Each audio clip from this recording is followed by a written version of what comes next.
রচনা কি জানি একটি গরু চারটি পা, একটি গরু চারটি পা, চারটি গরুর একটি পা, চারটি গরুর একটি পা হয় কেমনি?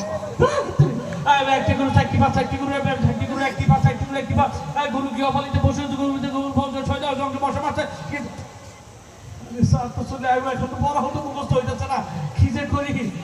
একটি গরু চারটি পা, চারটি স্যার মানুষ চলে আসলো। এই শামসু, আসসালামু আলাইকুম স্যার। ওয়ালাইকুম সালাম। স্যার কেমন আছেন? আসি। হ্যাঁ। কি করতেছিস? স্যার এই যে রচনা পড়া দিচ্ছেন না, ওই পড়তেছিলাম। আপনাকে নববর্ষের শুভেচ্ছা স্যার। শুভেচ্ছা। এই তুই রচনা কি এখন ভালো মতো পড়তে পারবি? একটা দিনও তুই পড়া ঠিক মতো দিতে পারিস না, এটা কোনো কথা? কি আজকে দেখি তোর কি অবস্থা করি হয়েছে পড়া ঠিক মতো? একদম স্যার মুখস্থ হয়ে গেছে, রচনা একবারে কণ্ঠস্থ, ঠোঁটস্থ একবারে মুখস্থ হয়ে গেছে স্যার।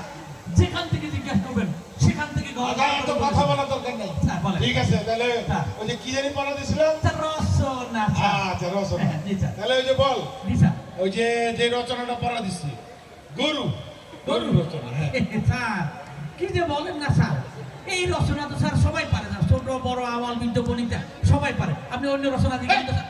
তোর এত কথা কইতে বলছি, তোরে পড়া দিছি না গরু রচনা, এই গরু রচনা ঠিকঠাক বল। আচ্ছা, ঠিক আছে স্যার। স্যার গরু রচনা স্যার, গরু হচ্ছে একটি গৃহপালিত পশু।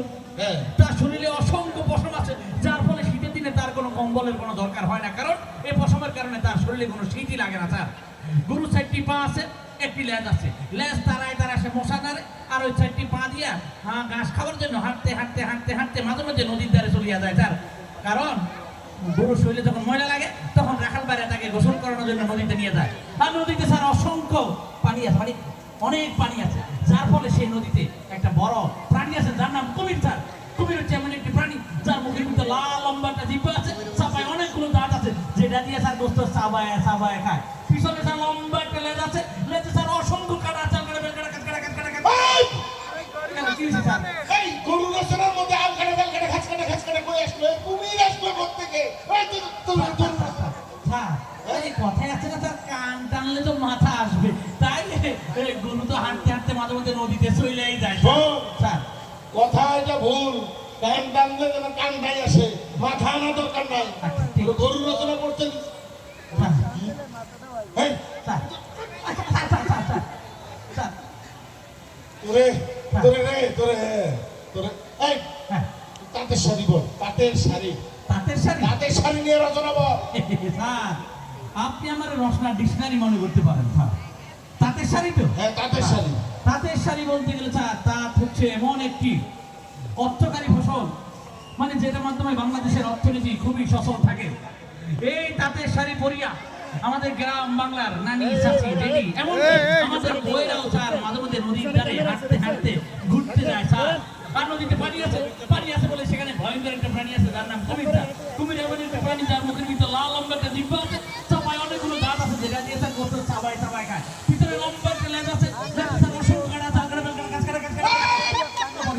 এই আলকাটা বেলকাটা ঘাস কাটা ঘাস কাটা কুমির আসলো কোত্থেকে তাঁতের শাড়ির মধ্যে?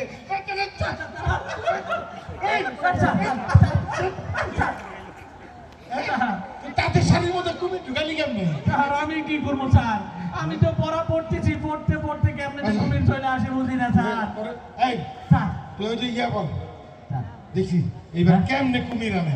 স্যার, এবার আর জমিনেই রাখবো না, আসমানে নিয়ে যাবো। আর বিমান নিয়ে রচনা বল, বিমান। বিমান স্যার? হ্যাঁ স্যার আগেই বলছি sir, I am knowledge of deep freeze, আমি রচনা ডিকশনারি স্যার। বলছি বিমান তো স্যার, বিমান স্যার অতি আধুনিক একটি যানবাহন, যার মাধ্যমে অল্প সময়ের ব্যবধানে মানুষ এক রাষ্ট্র থেকে আরেক রাষ্ট্রে উড়াল দিয়ে চলিয়ে যাইতে পারে স্যার। তবে স্যার কিছুদিন আগে মালয়েশিয়াতে একটা বিমান বিধ্বস্ত হয়েছে, কেউ তার খোঁজখবর পায় নাই স্যার। তবে আমার বিশ্বাস সেটা কোনো মহাসাগরের পতিত হয়েছে স্যার। আর মহাসাগর পানি আছে বলে সেখানে একটা ভয়ঙ্কর প্রাণী আছে যার নাম কুমির।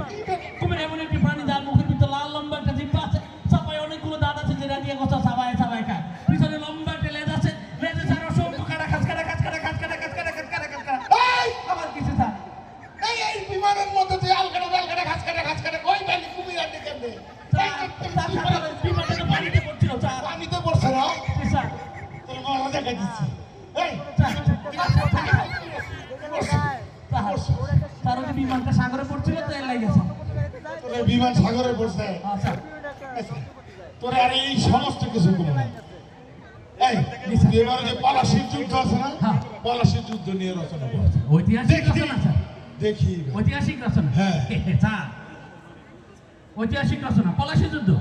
হ্যাঁ, স্যার বাংলার বিহার উড়িষ্যার নবাব সিরাজউদ্দৌলা যখন তিনি তার সততা এবং ন্যায় নিষ্ঠা দিয়ে বাংলার শাসন কার্য পরিচালনা করতেছিলেন, তখন তিনি বাংলার সেনাপতি হিসাবে নিযুক্ত করলেন মীর জাফরকে। স্যার যেটা ছিল ইতিহাসে খাল কেটে কুমির আনা। স্যার কুমির হচ্ছে স্যার এমন একটি প্রাণী যার মুখে বিশাল লম্বাটা জিভ আছে, চাপায় অনেকগুলো দাঁত আছে, যেটা দিয়ে গোস্ত চাওয়ায়া চাওয়ায়া খায়।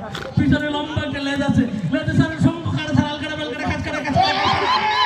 আর কি হয়েছে স্যার? এই স্যার। তুই এই পলাশির যুদ্ধের মধ্যে আরো গালা বেল গালা ঘাট কাটা কুমির আনছো, হ্যাঁ? স্যার আমি তো স্যার স্যার স্যার স্যার ও স্যার স্যার ও স্যার। মাথা গরম।